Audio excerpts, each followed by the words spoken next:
समन्ता चक्रवालेषु अत्र गच्छन्तु देवता सद्धम्मं मुनिराजस्स सुनन्तु सग्मुखदम् धम्मश्रवणकालो अयं भदन्ता धम्मश्रवणकालो अयं भदन्ता धम्मश्रवणकालो अयं भदन्ता नमो तस्सा भगवतो अरहतो सम्मा सम्बुद्धस्सा नमो तस्सा भगवतो अरहतो सम्मा सम्बुद्धस्सा नमो तस्सा भगवतो अरहतो सम्मा सम्बुद्धस्सा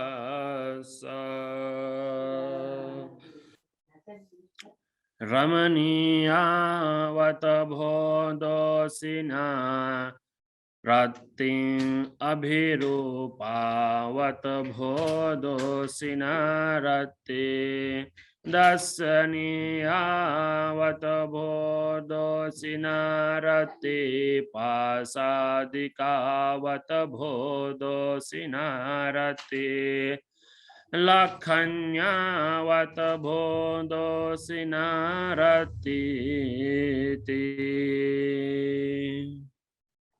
सबैभन्दा पहिला वहाँ अर्हत सम्यक सम्बुद्धलाई मेरो सादर वन्दना। त्यसपछि आज 2078 साल असोज 10 गते आइतबारको दिन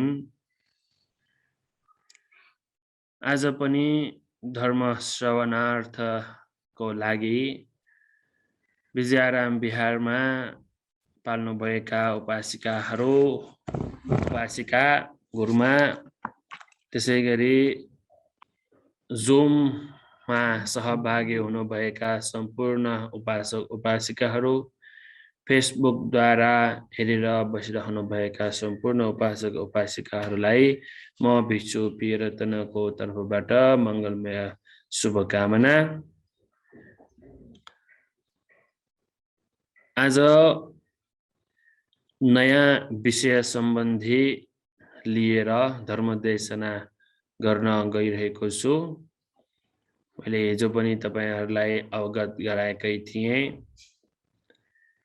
आज धर्मदेशना हुनेछ दीघ निकाय है। दीघ निकाय केमा पर्छ त?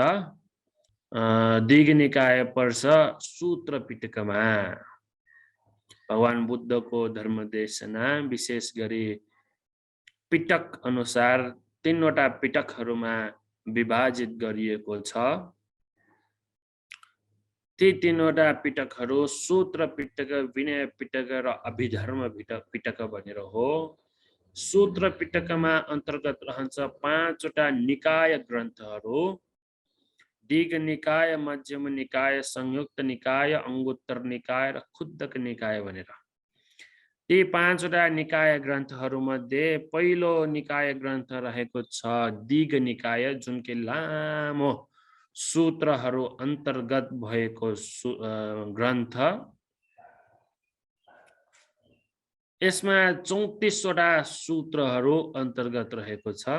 34 वटा सूत्रहरु मध्ये एउटा सूत्र सम्बन्धी मैले 8 दिन लगाएर व्याख्या गरेर तपाईहरुलाई उपदेश दिइसके।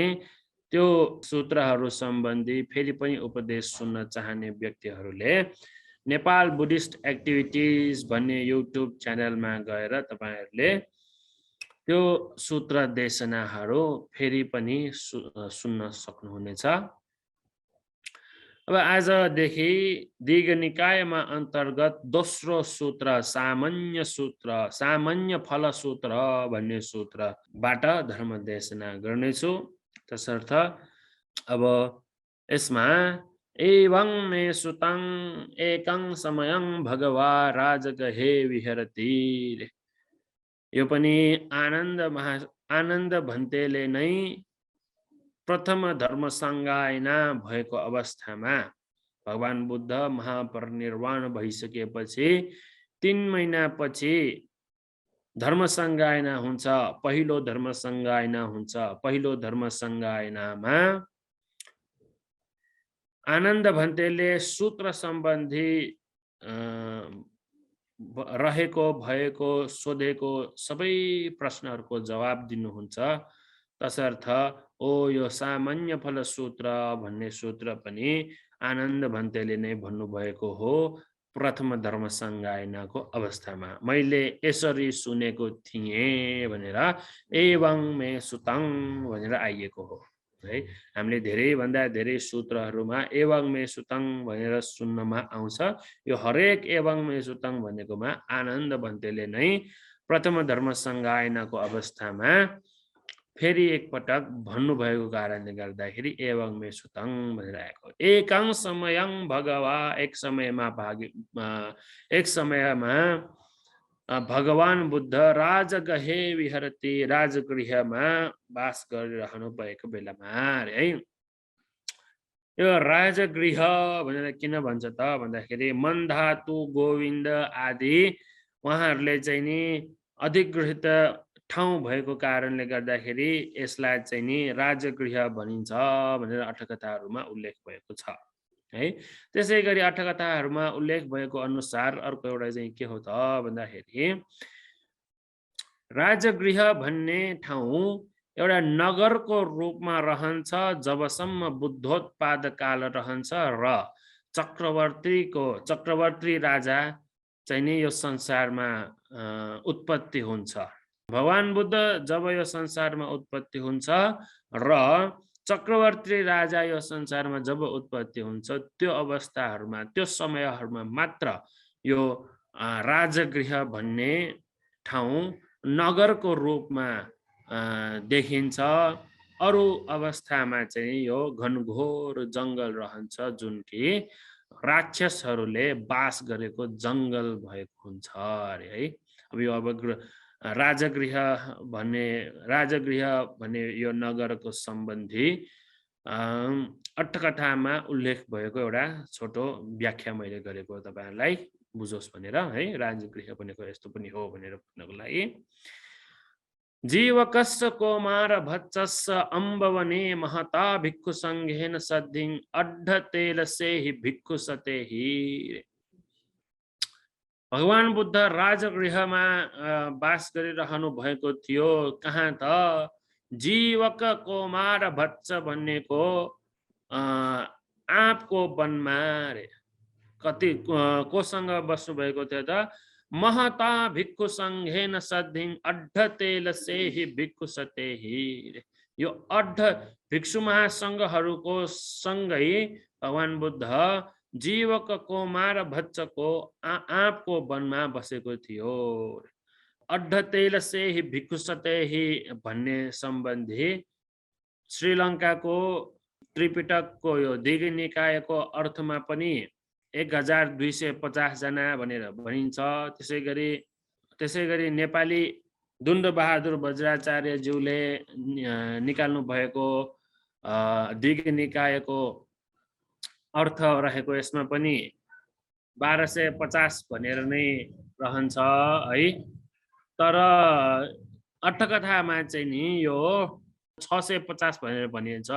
अड्ढतेलसेहि भनेर भनेको 1300 को आदि भनेर भनिएको हो। तसर्थ अब ग्रन्थहरूमा उल्लेखित अनुसार उहाँहरूको आफूले बुझेको अनुसार चाहिँ त्यसरी 1250 भनेर पनि उल्लेख भएको छ। अर्थकथामा चाहिँ नि फेरि 650 भनेर पनि उल्लेख भएको छ हैन।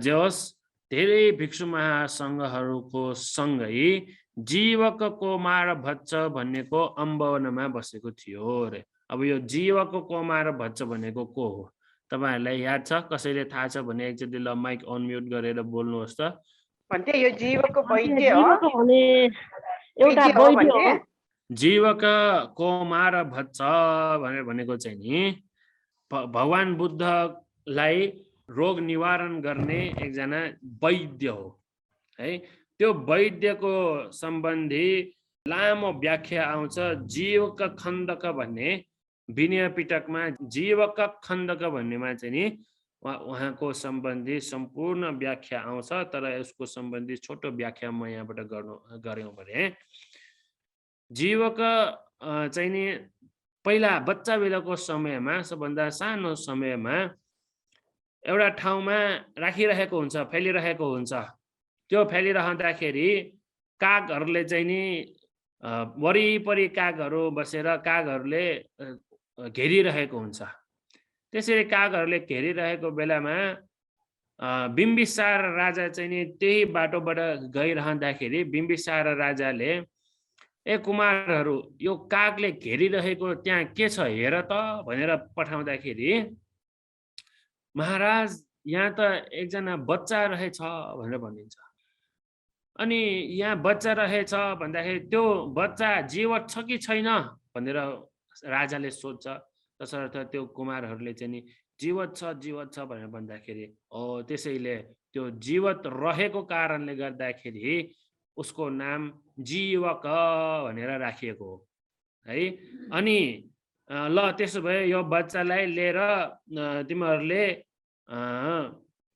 पालन पोषण गर भनेर पठाउँदाखेरि त्यो कुमारहरूले पालन पोषण गरेको कारणले गर्दाखेरि कोमार भच्च भनेर भनिएको हो है उसको नाम पहिला जीवित रहेको कारणले गर्दाखेरि जीवक भन्यो अनि राजाको आज्ञा अनुसार त्यो कुमारहरूले चाहिँ नि उसलाई चाहिँ पालन पोषण गरेको कारणले गर्दाखेरि कोमार भच्च भनेर चाहिँ आएको है त्यसैले ग्रन्थमा उल्लेख अनुसार यो जीवकको नाम लिँदाखेरि ग्रन्थहरूमा जीवक कोमार भच्च भनेर आउने नै त्यही कारणले हो है अब जीवक कोमार भच्चको बारेमा छोटो एउटा जानकारी मात्र दिएको हो सम्पूर्ण व्याख्या सहित जानकारी चाहिँ जीवक खण्डक भन्नेमा विनय पिटकको जीवक खण्डक भन्नेमा चाहिँ हेर्न सक्नुहुन्छ र त्यसपछि त्यसो भए भगवान बुद्ध यो जीवक कोमार भच्चको अम्ब वनमा बसेको थियो आँपको वनमा बसेको थियो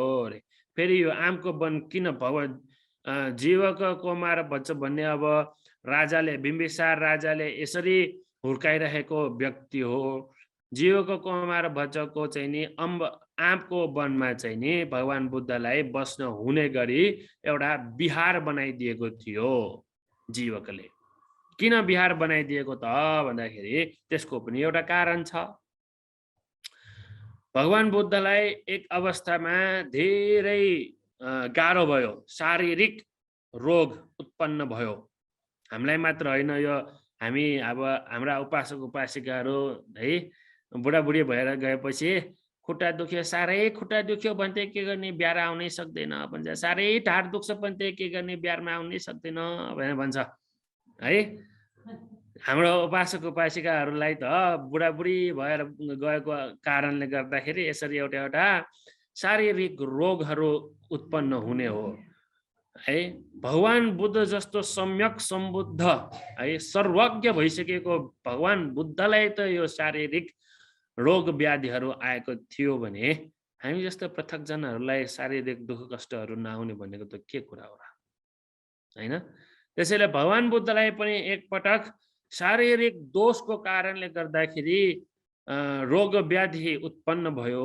शरीरमा त्यो शरीरमा भएको रोग व्याधिलाई चाहिँ नि निवारण गर्नको लागि जीवक भन्ने यो वैद्यले गर्न सकेको कारणले गर्न सक्ने भएको कारणले गर्दाखेरि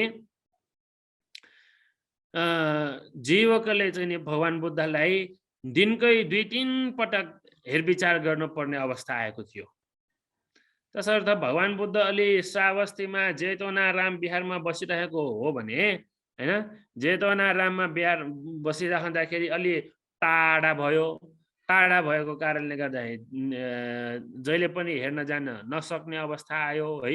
त्यसैले चाहिँ नि जीवकले आफ्नै घर नजिकै एउटा आफ्नै आँपको वनमा भगवान बुद्ध सहित भिक्षु महासंघहरूलाई एउटा सानो है छाप्रो बनाएर यसरी पर्खालले घेरेर भगवान बुद्ध बस्न मिल्ने गरिकन एउटा गन्धकुटी बनाइदिएको थियो। त्यसैले ग्रन्थहरूमा उल्लेख हुँदाखेरि यो कौमार भच्चस्स जीवकस्य कौमार भच्चस्स अम्बवने जीवकको आँपको बगैँचामा भनेर भनेको त्यसै कारण है। अब बुझ्नुहोस्, भगवान बुद्ध एक समयमा राजगृहमा जीवकको आँपको वनमा भिक्षुहरू 1250 जना सहित बसिरहनु भएको अवस्था थियो है। यो अवस्था चाहिँ हामीले राम्ररी बुझ्नुपर्छ, नत्र कहाँ किन कुन के कारणले कसलाई धर्म देशना गरेको हो भनेर हामीले बुझ्न सक्दैन है। त्यसैले कौमार भच्च जीवको कौमार भच्चको आँपको वनमा भगवान भिक्षुहरू 1250 जना भिक्षुहरू सहित भगवान बुद्ध विराजमान गरेको अवस्थाको यो कहानी हो है। तेन खोपन समयेन राजा मगधो अजात सत्तु देवेदेहि पुत्तो तद हुपोषथो पन्नरसे कोमुदिया चातुमासिन्या है। यो भनेको अब हेरौँ, त्यो अवस्थामा त्यो समयमा भगवान बुद्ध जीवकको आँपको बगैँचामा भिक्षुहरू 1250 जना बसिरहेको यो अवस्थामा मगध राजा, हुन त मगध राजा बिम्बिसार हो, तर बिम्बिसार राजाले मारेर आफ्नो छोरा अजातशत्रु राजा राज गरिसकेको अवस्था रहेको छ। त्यसैले राजा मगधो अजातशत्रु भनेको अजातशत्रु राजा, मगधको राजा अजातशत्रु वेदेहि पुत्रो, विदेहको पुत्र भएको कारणले वेदेहि पुत्रो है। त्यो अवस्थामा त्यो राजा अजातशत्रु राजा उपोषतको दिनमा है, उपोषतको 15औं दिनको उपोषतको दिनमा है, यहाँ कोमुदिया चातुमासिनिया भनेर भनिन्छ। यो कोमुदिया भनेर भनेको कार्तिक पूर्णिमाको महिनामा परिन्छ भनेर चाहिँ यो दुण्डबहादुर उपासकको ग्रन्थमा चाहिँ नि उल्लेख भएको छ। यो कोमुदिया भनेर भन्ने चाहिँ एउटा फुल हो, जुन कि राति फल्ने फुल हो। यो फुल चाहिँ नेपालीमा चाहिँ हिमपात भनेर चाहिँ नि नाम रहेको छ यो फुलको है। इङ्ग्लिसमा चाहिँ नि स्नोफ्लेक भनेर भनिन्छ। मैले पनि अब यो गुगलमा नै हेरेर भनेको हो है, गरेको हो। यो अवस्थामा राजा चाहिँ नि उपरी पासादे माथिको प्रसादमा है, रातिको अवस्थामा कौशीमा गएर बसिरह्यो। कौशीमा गएर बस्दाखेरि अरू आफ्ना अमात्यहरूसँग माथि कौशीमा गएर बसिरहेको थियो। त्यसरी कौशीमा बसिरहँदाखेरि राजालाई चाहिँ नि धेरै खुसी लाग्यो। यो पूर्णिमाको दिनमा कुमुदिया यो जुन फुल फल्ने यो रातमा मान्छेहरू पनि धेरै रमाइरहेको थियो। त्यो अवस्थामा रमणीय भो दोषिना रत्ती, यो रात धेरै रमणीय छ। अभिरूपावत भो दोषिना रत्ती, यो रात, आजको यो रात धेरै रमाइलो छ, रमणीय छ, दर्शन हेर्न लायकको छ भनेर यसरी चाहिँ नि राजाले धेरै आफूमा भएको खुसीको वचन चाहिँ नि यसरी प्रकट गरेको थियो। यसरी प्रकट गर्दै गर्दाखेरि राजाले सोध्छ, कङ्नुख रमणीयाङ समनङ वा ब्राह्मणङ वा पैरूपासिस्सामि, रमणीय भएको आनन्द भएको यो रातिको समयमा कोही एकजना समन हो, ब्राह्मण हो, कोही चाहिँ नि भेट्न पाएमा, यो मन चाहिँ नि आनन्द गर्न पाएमा आनन्द हुन्छ भनेर चाहिँ नि अजातशत्रु राजाले कौशीमा बसेर यसरी प्रकाश गर्यो रे है। अब यसमा चाहिँ नि अलिकति बुझ्न लायकको छ। तपाईहरुले थाहा पनि छ होला कसैले कि अजातशत्रु राजा भन्यो भने को हो है। हुन त बिम्बिसार राजाको छोरा हो है। उसलाई अजातशत्रु भनेर किन नामाकरण गरेको थियो? ल म चाहिँ नि थोरै यो कथा चाहिँ नि लामै कथा छ, तर पनि म छोटकरीमा भन्छु है। अजातशत्रु भनेर नामाकरण गरेको अजात जात भनेर भनेको उत्पत्ति हुनु, यो संसारमा जन्म लिनु, भनेर भनेको नजन्मिनु है। अजात नजन्मिदा नै शत्रु भनेको शत्रु भएर आउने व्यक्तिको कारणले गर्दाखेरि अजातशत्रु भनेको। नजन्मिदै शत्रु भएर उत्पत्ति हुने व्यक्तिको कारण अजातशत्रु भनेर भनिएको है। कसको शत्रु हुने त? आफ्नै बाउको शत्रु है। आफ्नै बाउको शत्रु। आमाको कोखमा रहँदा अजातशत्रुको आमाको नाम कौशल देवी हो। महाकौशल राजाको छोरी हो। प्रसेनजित कौशलको छोरी होइन, महाकौशलको छोरा प्रसेनजित कौशल हो। महाकौशल राजाको छोरी कौशल देवी है। अजातशत्रु राजाको आमाको नाम कौशल देवी। अब कौशल देवी अजातशत्रुको आमाको कोखमा अजातशत्रु राजा रहँदाखेरि नै, यो कुमार रहँदाखेरि नै, कोखमै रहँदाखेरि नै आमालाई राजाको, आफ्नो श्रीमान राजाको खुट्टाको मासु काटेर त्यसको चाहिँ नि जुस पिउन मन लागेको थियो रे। तर के गर्ने? आफ्नै राजाको मासु काट्न लगाउँदाखेरि चाहिँ नि आफूलाई धेरै मन नपर्ने भएको कारणले गर्दाखेरि चुप लाएर बस्यो। आफूलाई मन परे पनि नभनिकन बस्छ है। नभनिकन बस्दाखेरि मनमै यो चिजहरू खेलाउँदै बस्दाखेरि त्यो देवीको, महारानीको शरीर चाहिँ कृष्ण भएर जान्छ। कृष्ण भएर गइसकेपछि यो राजाले सोध्छ, किन तिमी यति डुब्लाएर गएको, के भयो तिमीलाई भनेर सोद्धाखेरि के पनि भन्दैन। तिम्रो मनको कुरा मलाई नभनी अरू कसलाई भन्ने त भनेर राजाले धेरै मायाको अनुसार यसरी भन्दाखेरि रानीले भन्छ, बिस्तारै पछिल्लो समयमा भन्छ, मेरो पेटमा बच्चा छ, मलाई चाहिँ नि यसरी तपाईको खुट्टाको मासु काटेर जुस बनाएर खान मन लागिरहेछ भनेर भन्दाखेरि, ओहो तिमीले यो पहिल्यै भन्नु पर्दैन र? एकजना दक्ष वैद्यलाई बोलाएर मेरो मासु काटेर नै म दिइहाल्छु नि, आफ्नै छोराको लागि त हो भनेर चाहिँ यसरी भनिसकेपछि अब यसरी जुन महारानीको मनमा उत्पत्ति भएको यो आशा किन भएको, के कारण भएको, यसले के भनिन्छ भनेर चाहिँ नि ब्राह्मणहरूलाई चाहिँ नि बोलाएर यसको भविष्यवाणी गर्न लगायो।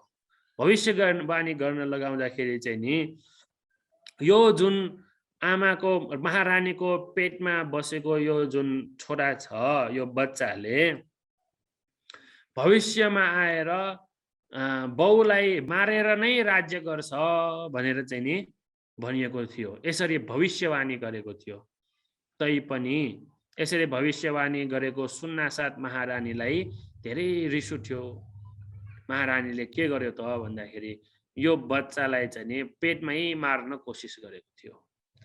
पेटमै मार्न कोसिस गर्ने क्रममा महारानी बिहान सबेरै उठेर गएर उद्यानमा गएर पेटलाई चाहिँ नि बेसरी ठिस्थ्यो ताकि पेटमा भएको बच्चा मरेर जाओस् है। तर पनि यो कुरा चाहिँ नि महाराजले थाहा भइसकेपछि महारानीको नजिक जहिले पनि दास दासीहरू राखेर जहिले पनि आरक्षा गर्यो रे आफ्नो छोरालाई। तिमीले यसरी महारानी, तिमीले यदि यसरी छोरा मार्यो भने हाम्रो यो वंशको लागि एउटा अपहास हुन्छ। मान्छेहरूले के भन्लान्? राजाले छोरा हो कि छोरी हो, जन्मने को हो भनेर थाहा नभई पनि यसरी छोरालाई मार्यो भनेर समाजमा यसरी फैलिँदाखेरि हाम्रो लागि धेरै नराम्रो कुरा हुन्छ। त्यसैले यस्तो काम नगर भनेर आफ्नो महारानीलाई सम्झाएर आफ्नो महारानीको यो बच्चालाई चाहिँ नि आरक्षा गर्नको लागि धेरै सेनाहरू लगाएर महारानी जहाँ जहाँ जान्छ त्यो आरक्षक व्यक्तिहरू त्यहाँ नै पछि लाग्छ। यसरी बच्चालाई चाहिँ नि सम्हाल्यो। त्यसरी जे भए पनि बच्चा चाहिँ जन्मियो। बच्चा जन्मिएर ठुलो हुँदै आउँदाखेरि अजातशत्रु कुमार ठुलो हुँदै आउँदाखेरि देवदत्त भिक्षु देवदत्त सबैलाई थाहा छ है। देवदत्त भन्यो कि नै हाम्रो मनमा के आउने, भगवान बुद्धलाई शत्रु भाव गरेको भिक्षु है। भगवान बुद्धलाई शत्रु भाव गरेको यो देवदत्त भिक्षुसँग संगत भयो। त्यो संगत हुँदाखेरि देवदत्तले भन्यो, अजातशत्रुलाई भन्यो, कुमारलाई भन्यो, हे कुमार, तिमी राजालाई आफ्नो बाउलाई मारेर राज्य गर, म बुद्धलाई मारेर म बुद्ध बन्छु भनेर भन्यो। देवदत्तले यो किन भनेको त भन्दाखेरि सारिपुत्र मौद्गल्यायन आनन्द जस्ता भिक्षुहरू, देवदत्त भनेको त भगवान बुद्धको न्याती भयो है। अब सारिपुत्र मौद्गल्यायन जस्ता भिक्षुहरू त अग्रस्थानहरूमा पुगिसकेका छन्। म देवदत्त जो कि भगवान बुद्धको न्याती हुँ, आफन्त हुँ, तर मलाई चाहिँ त्यस्तो के पनि छैन। त्यसैले म जसरी भए पनि त्यो आफै प्राप्त गरेर लिन्छु भनेर सोचेर चाहिँ नि म बरु अरूहरूले प्राप्त गरेको जस्तो त्यस्तो अग्रस्थानहरू प्राप्त गर्दिनँ। म सबैभन्दा श्रेष्ठतम उच्चतम भगवान बुद्धत्व नै प्राप्त गर्छु भनेर, बुद्धलाई मारेर म बुद्ध हुन्छु भनेर चाहिँ नि त्यस्तो कुदृष्टि कुविचार राखेर चाहिँ नि अजातशत्रुलाई पनि आफ्नो बाउ मारेर राजा हो, म पनि बुद्धलाई मारेर बुद्ध हुन्छु भनेर चाहिँ नि उसले त्यसरी भन्दाखेरि अजातशत्रु राजाले आफ्नो बाउलाई मार्नलाई नाना थरीको तलवारहरू तयार गर्न थाले। तयार गरेर राजालाई मार्ने भनेर पुरा त्यहाँ हल्ला मच्यो। राजालाई मार्ने भनेर हल्ला मच्दाखेरि राजाले त थाहा हुन्छ, राजाको त चरपुरुषहरू जताततै हुन्छ हैन। अनि राजाले थाहा पाइसकेपछि अजातशत्रु कुमारलाई आफ्नो छोरालाई बोलाएर ल्यायो। तिमी मलाई मार्न लागेको हो भनेर सोध्यो। हो, किन मार्न लागेको भन्दाखेरि मलाई राज्य चाहेकोले मार्न लागेको, म राजा हुनु चाहेकोले मैले मार्न लागेको हो भन्यो। तिमीले मलाई राजा हुनु पर्छ भनेर मबाट राज्य माग, म दिइहाल्छु। वास्तवमा यो राज्य मेरो पश्चात तिम्रै लागि हो भनेर चाहिँ नि बिम्बिसार राजाले यसरी भन्दाखेरि त्यसो भए त अजातशत्रु राजा त धेरै खुसी भएर ओहो म त अब राजा हुने भयो भनेर खुसी भएर राज्य अभिषेक पनि गरेर राजा पनि भयो। राजा भइसकेपछि देवदत्तलाई यसरी सूचना दियो, ल मेरो बाउले त मलाई राज्य दियो, मैले बाउलाई मार्नै परेन भनेर भन्दाखेरि देवदत्तले के भन्छ, हे तेरी मूर्ख, राजाले त तिमी छोरा हो, तिमी छोरा भएको कारणले गर्दाखेरि तिमीलाई दियो नि, भोलि पर्सि हुँदाखेरि तिमीले त्यो राज्य राम्ररी सम्हाल्न नसकेपछि त फेरि तिम्रो राज्य त फेरि लिइहाल्छ नि तिम्रो बाउले। त्यसरी हुँदैन, त्यसरी हुँदैन, मार्नै पर्छ, मारेर नै तिमीले राज्य लिनुपर्छ, नत्र त तिम्रो राज्य फेरि खोसेर लिइहाल्छ नि भनेर देवदत्तले हो यसरी सिकाइसकेपछि अजातशत्रु राजाले त्यसो भए मैले मेरो बाउलाई कसरी मार्ने त भनेर देवदत्तलाई सोद्धाखेरि देवदत्तले नै उपाय भन्छ, खाना नदिकन मार भनेर है। त्यसपछि अजातशत्रु राजाले आदेश गर्छ, मेरो बाउलाई जेलमा थुन भनेर। आगोहरूसँग काम गर्ने एउटा कोठा हुन्छ, जस्तै कि त्यो तलवार बनाउनलाई त्यो आगो त्यो गर्ने ठाउँ हुन्छ नि, हो त्यस्तो चाहिँ नि आगो सहित को ठाउँ कोठा एउटा रहन्छ, त्यो कोठामा लगेर चाहिँ नि बन्द गरिदेऊ भनेर चाहिँ आदेश गर्छ। त्यो कोठामा चाहिँ फेरि को पनि जान पाउँदैन, आमा बाहेक अरू को पनि जान नपाउने गरिकन गरिदेऊ भन्छ। आमा बाहेक अरू को पनि जाँदैन। आमाले चाहिँ नि आफ्नो श्रीमान हो महाराज, त्यसैले आमाले चाहिँ नि जहिले पनि लुगामा भित्र छोपेर चाहिँ नि खान लगिदिन्थ्यो। त्यसरी छोपेर लगिदिँदाखेरि त्यो अजातशत्रु राजालाई थाहा भयो, त्यसरी खान लग्न पाउँदैन भनेर भन्यो। त्यसपछि फेरि महारानीले टाउकोमा एउटा जटा जस्तो बाँधेर टोपीमा त्यसमा राखेर खान दिन लग्यो। त्यसरी पनि खान दिन पाउँदैन भनेर अजातशत्रु राजाले यसरी सकेसम्म राजालाई खान नै नपाउने गरीसम्म चाहिँ नि गर्यो। टाउकोमा पनि खाना राखेर लग्यो, त्यो पनि दिन नदेऊ भन्यो, त्यसरी पनि नदेऊ भन्यो। त्यसपछि जुत्तामा खाना राखेर लग्यो, जुत्ता मुनि खाना राखेर लग्यो, त्यसरी पनि खाना नदेऊ भन्यो। अब जसरी पनि खाना दिन नपाएपछि महारानीले के गर्यो, राम्ररी नुहाई धुवाई गरेर पुरै आफ्नो शरीरमा पुरै महले डलेर आफ्नो श्रीमानलाई ती मह खुवायो। अब चाहिँ नि भएन, आमालाई चाहिँ नि जसरी भए पनि बाउलाई चाहिँ नि खुवाउने नै प्रयास गरेछ। अब आमा पनि जान पाउँदैन, भेट्न जान पाउँदैन भनेर प्रतिबद्ध लगायो। यसरी बद्ध लगाएपछि महारानी त्यो कोठामा गएर, कोठा नजिक गएर महाराजलाई भन्यो, महाराज मैले उबेला नै भनेको थिएँ तपाईलाई, यो छोरा बच्चै बेलामा पेटमै मारिदिनु पर्ने, अहिले आएर तपाईलाई पनि भेट्न नपाउने गरी उसले चाहिँ हामीलाई यसरी विच्छेद गर्यो।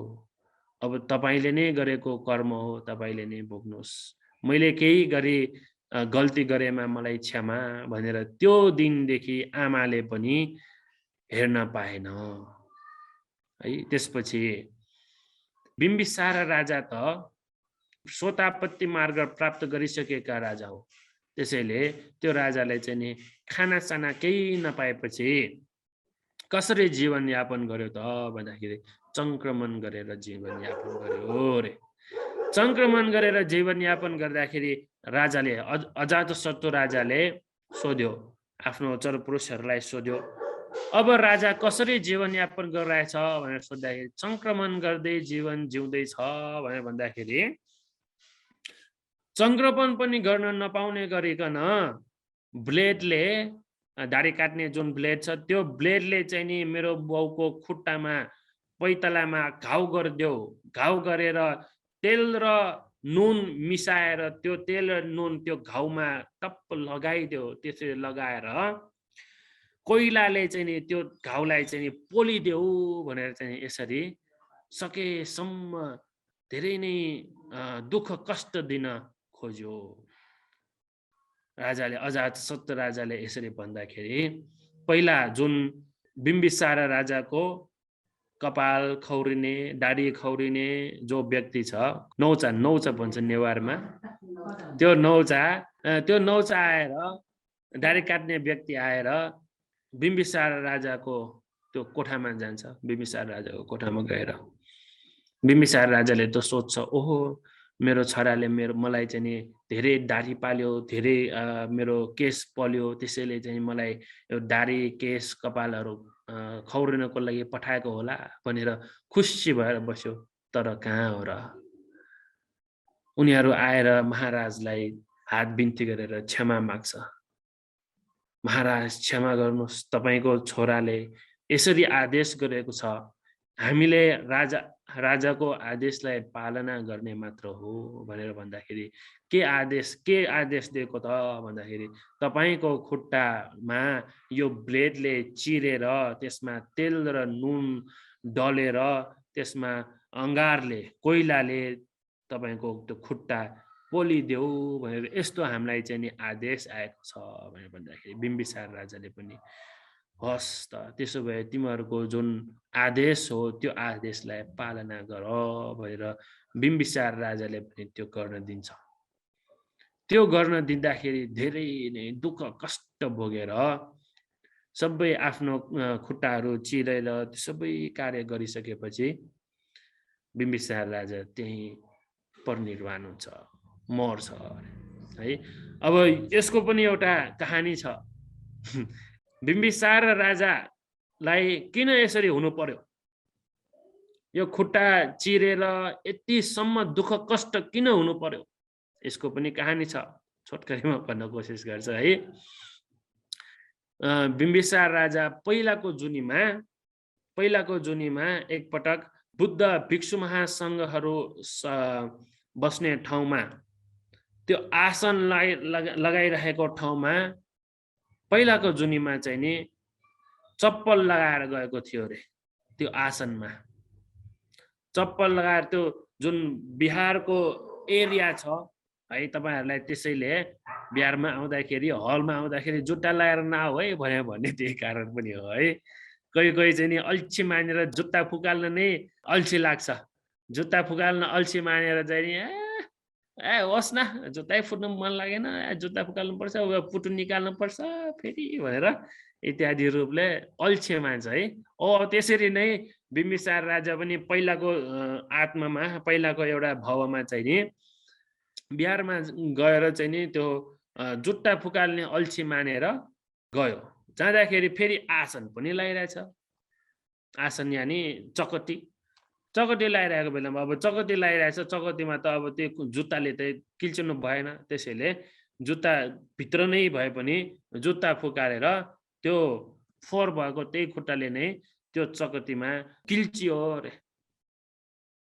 त्यसरी किल्चिएको कारणले गर्दाखेरि जुन आसनमा भिक्षुहरू, छिनाश्र भिक्षुहरू है, अर्हन्त भइसकेका भिक्षुहरू बस्नुहुन्छ हो, त्यही आसनमा चाहिँ नि बेवास्ता गरेर है, जुत्ता लगाएर हलमा गएर फोहोर खुट्टाले त्यो अर्हन्त भिक्षुहरू बस्ने त्यो आसनमा कुल्चेर हो, यस्तो गरेको कर्मको विपाकको स्वरूप बिम्बिसार राजा यो जुनीमा यसरी चाहिँ नि दुःख कष्ट भोग्नु परेको हो भनेर चाहिँ नि अट्ठकथामा उल्लेख हुन्छ।